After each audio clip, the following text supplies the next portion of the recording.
Hello, and welcome to Book 3, Chapter 24 of You Should Be Reading.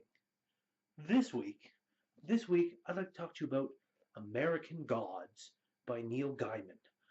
Now, this particular little book is one I read many years ago. This is a second copy, as my first copy disappeared. Uh, but this is an amazing little book that kind of is in the genre of urban fantasy, but not really, because it's very much a Gaiman story. And if any of you have ever read or are fans of Neil Gaiman's work, it tends to be very similar to fantasy and science fiction in a way.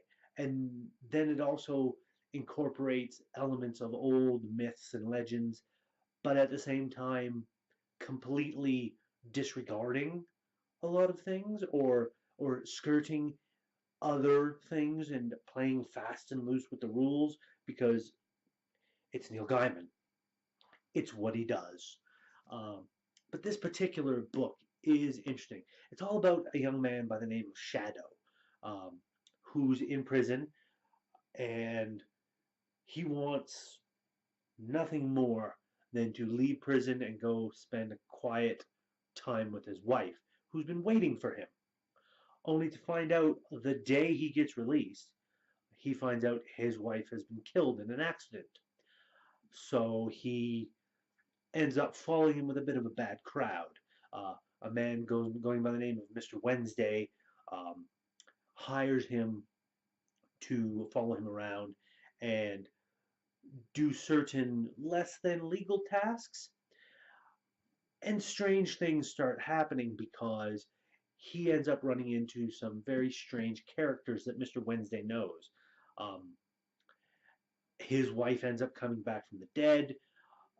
There's a potential war coming because the conceit is that when all of the old settlers came and listen to me, funded and founded, no, when they all came over and settled in North America, they brought all of their gods with them. And these gods took root here until their people no longer believed in them, and they still hung around because they were given life here on this new land, even though they came from an old country. Uh, and so there's all these old gods, and then there are new gods coming into play. Gods based off of more modern day type things, like cars and telephones, the internet, television, and all this and that. There's these new modern gods that are wanting to kill all of the old gods. And so there's a war brewing. And somehow Shadow is mixed up in the middle of it.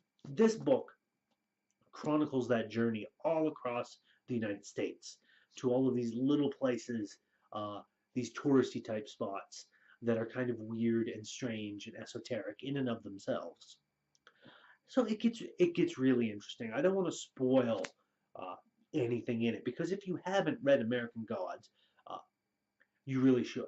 If you liked reading any of Neil Gaiman's work, but haven't read this one, you should.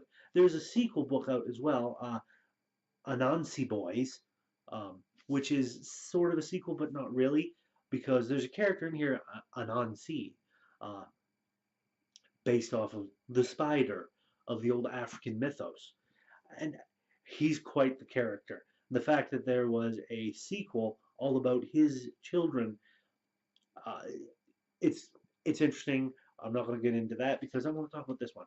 Now, the neat thing about this is how this particular story and Shadow as a character is he's not exactly a good guy. I mean, he was in prison for, uh, but he's not a bad guy either. He doesn't want the complicated. He just wants simple. And the story that progresses is very much kind of I want to say a hero's journey, but it's not really. I don't think it follows those particular milestones, but it is a journey of transformation, a journey of not quite redemption, but sort of. So it's very interesting, and I use that word a lot. I throw that word around a lot, interesting, but it really is. The things that I usually talk about are things that do interest me, so naturally I will find them interesting. Um, there's a lot of not really, not exactly moral things, but from a historical perspective, they do hold that accuracy,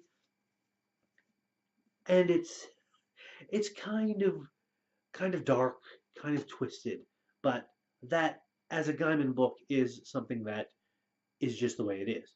You're going to get dark and twisted regardless. Neil Gaiman specializes in that. So I'm going to leave that there.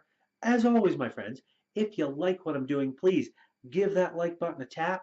Give that subscribe button a tap as well if you haven't already, so you can be kept apprised of when I do new videos. And throw a comment in the comment section. Have you read American Gods or Anansi Boys? Have you read any of Gaiman's work? Let's get a discussion going. I would love to talk to some people. But until next time, my friends, remember, you should be reading American Gods by Neil Gaiman, and I'll see you next time.